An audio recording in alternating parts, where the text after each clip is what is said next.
Let me begin by first, in fact, giving you a small bit of trivia.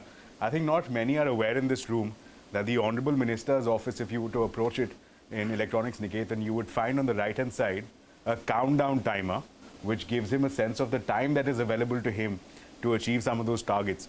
And it is in keeping with that timeline. I remember I was here and I asked the Honorable Minister the question as to when can we expect the bill, and he responded by saying that wait till the end of the month. You'll have more clarity, and if ISPP wishes so, we could perhaps be here discussing it. So here we are, pretty much as per the timelines that he had prescribed. The bill came out on 17th November. It gave us a lot of clarity on the way forward. Let me first begin, sir, by asking that at the time when we had last spoken here, you had suggested that the current framework that we have in place, that was in Parliament and then was subsequently withdrawn, was one very complicated, did not read very easily, required legal experts to unwind the jargon. It was too wide in its scope. That has been narrowed down. 90 clauses have been brought down to 30. There is also quite many aspects of it has been written about more recently, which talks about how there are norms that have been relaxed. So whether that's data localization or whether there are some aspects of exemptions, deemed consent, all of these aspects have been held in the public conversation to be pro-technology, pro-innovation. Are you satisfied with the process of bringing down the complex legislation that we had earlier to the draft that we have now? No, absolutely. I mean, I think, like I said, I think you correctly say that I said this in the last time we were here, that the reasons for the repeal of the previous bill was, A, it went far beyond data protection, and it had got into internet regulation, social media regulation, and all of those issues. And therefore, it needed to come back to what the bread and butter objective was, which is really to protect the rights of our consumers without impacting the innovation ecosystem, without impacting the government's right to better governance. That was one. And the second is, like I said, we want, very importantly, post-COVID, the momentum of our digital economy. We really want these bills not to be something between Parliament and a minister and a few bureaucrats. We really want the DNA and the architecture of all of these legislations, rules, to be built in a sense, this Sabka Prayas idea of the Prime Minister, with the industry, with public policy makers, with people who have views on this about what the future will be, and really make this a crowdsourced sort of a model for legislation.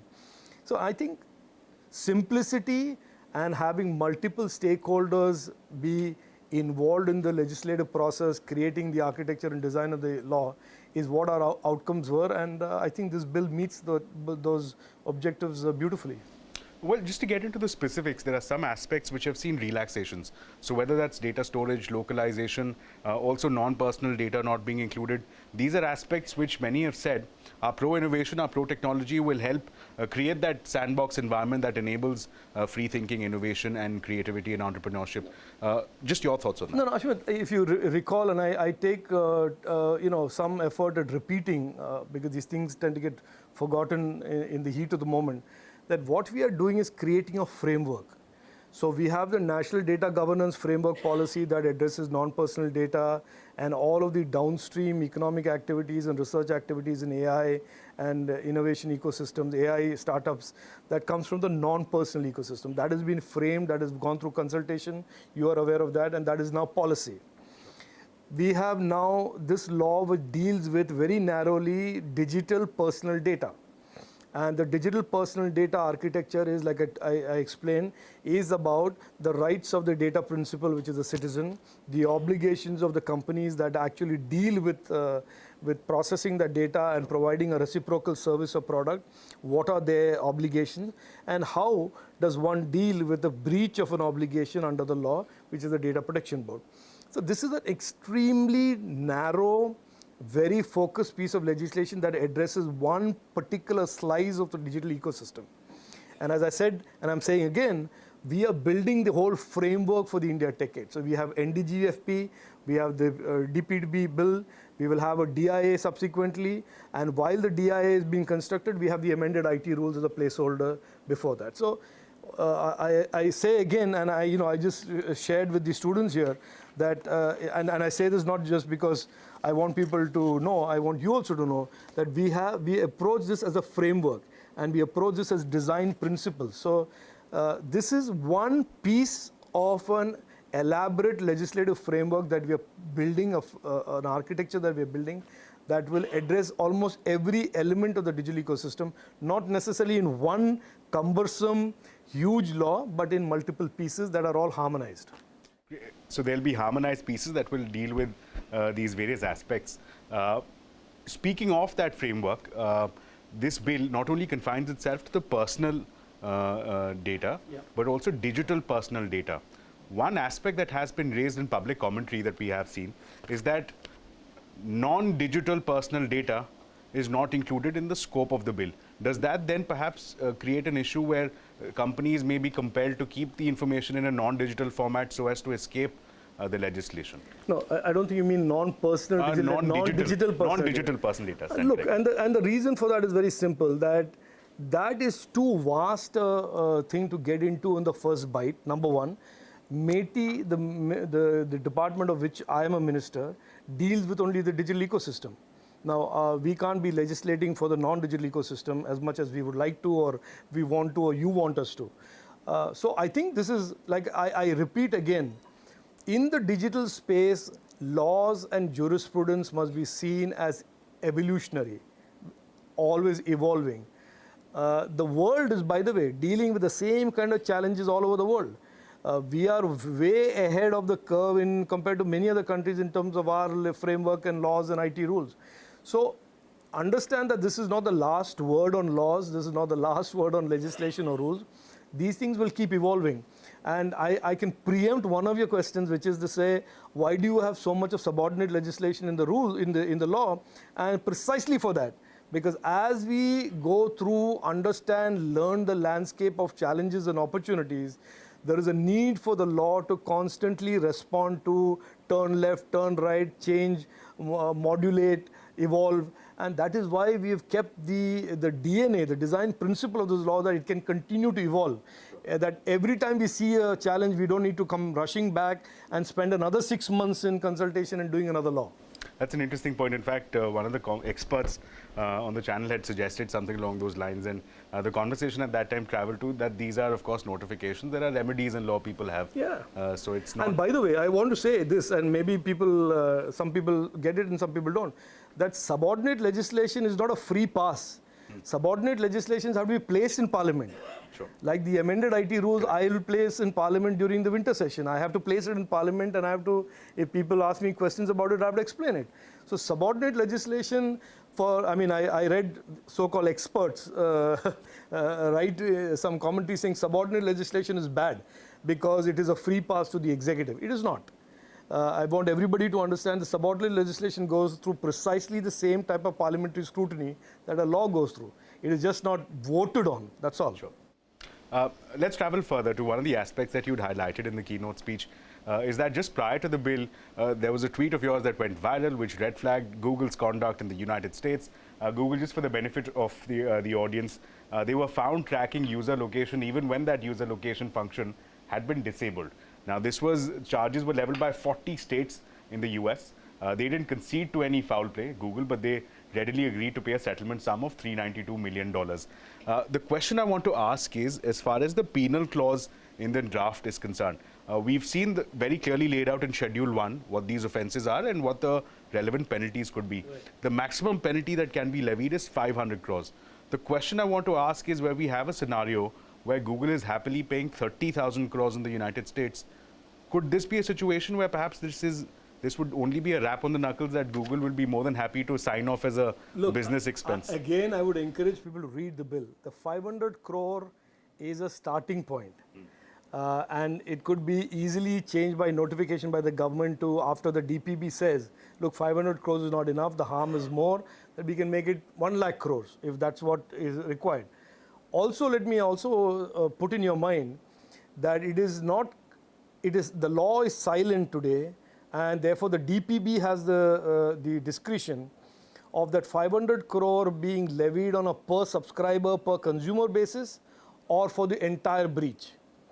So arguably, if there is a terrible breach and a total case of absolute negligence or misuse of data, as the case may be, and the DPP seeks to give them more than a rap on the knuckle and really wants a punitive message to go out there, that number of 500 can be multiplied by the number of subscribers or consumers that the platform has.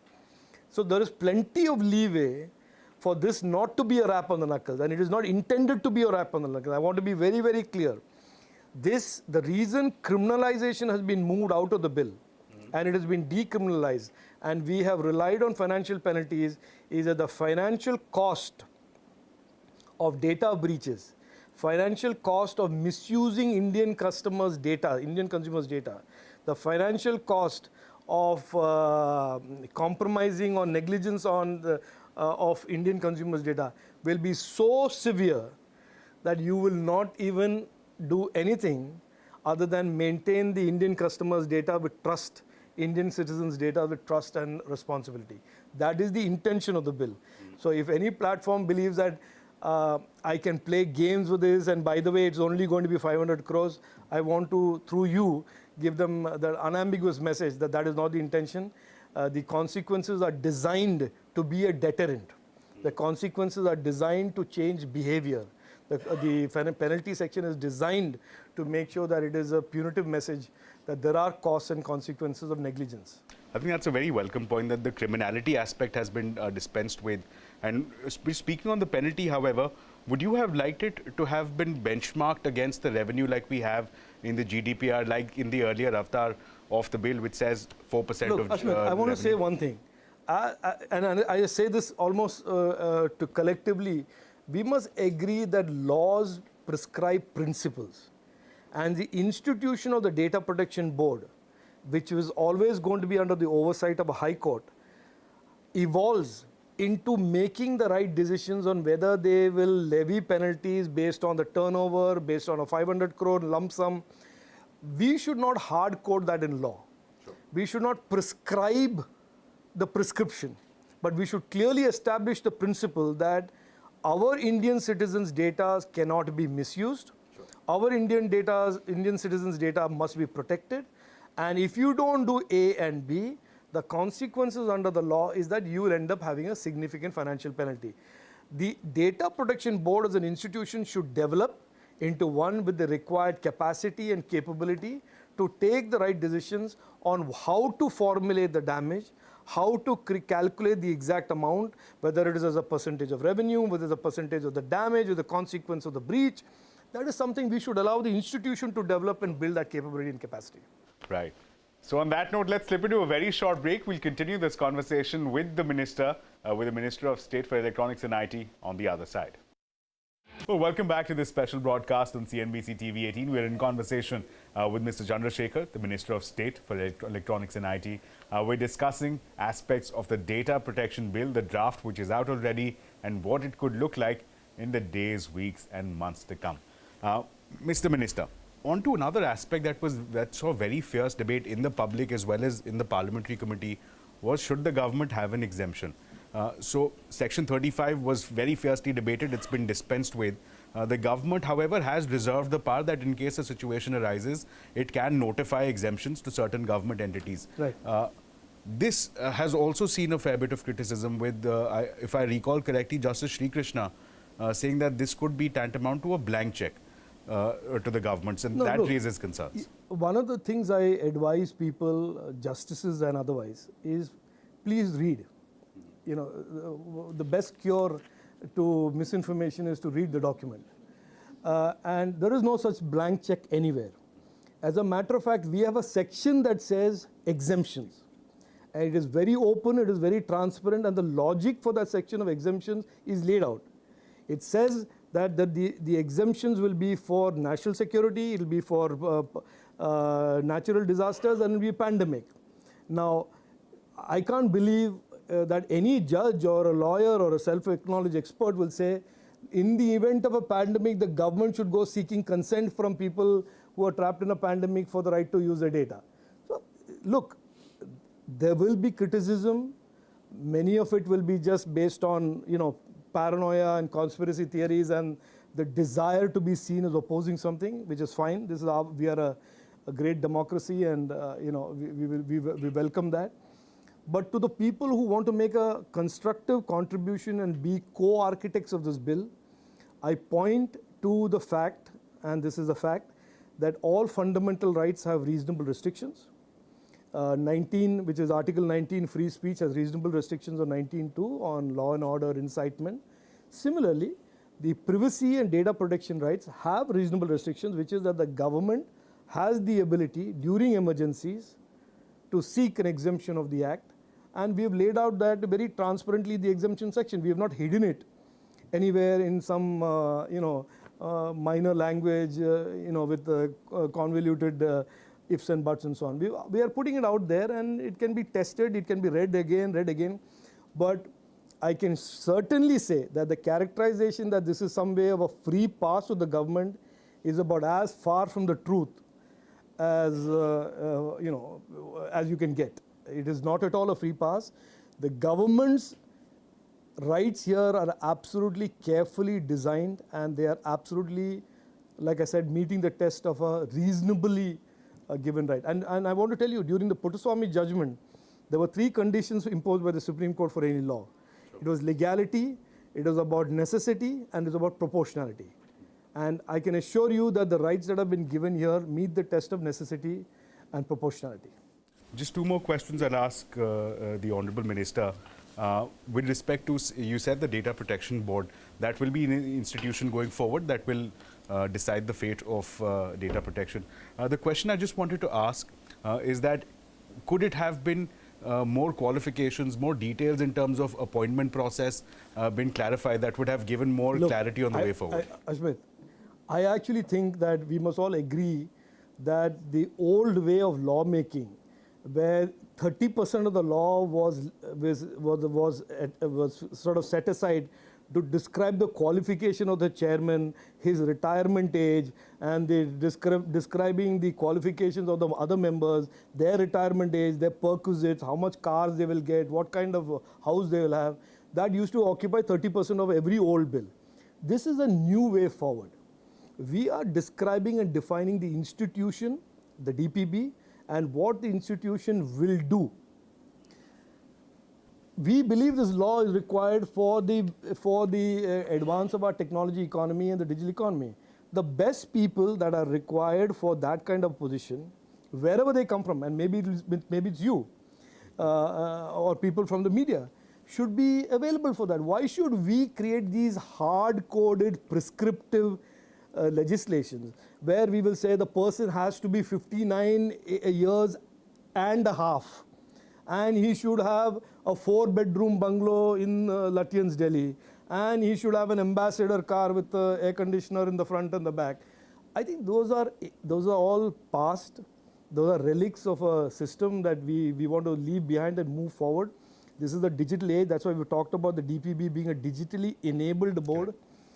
We have talked about that in the context of the GSE as well. It is not important who comes in as much as what the efficacy and the performance of the institution is. And to those who say it is not an independent regulator, it should be an independent regulator, the answer is very simple. Look, it is overseen by the high courts. If there is anybody who's going to oversee and scrutinize the decisions of the DPB, it's not you and me.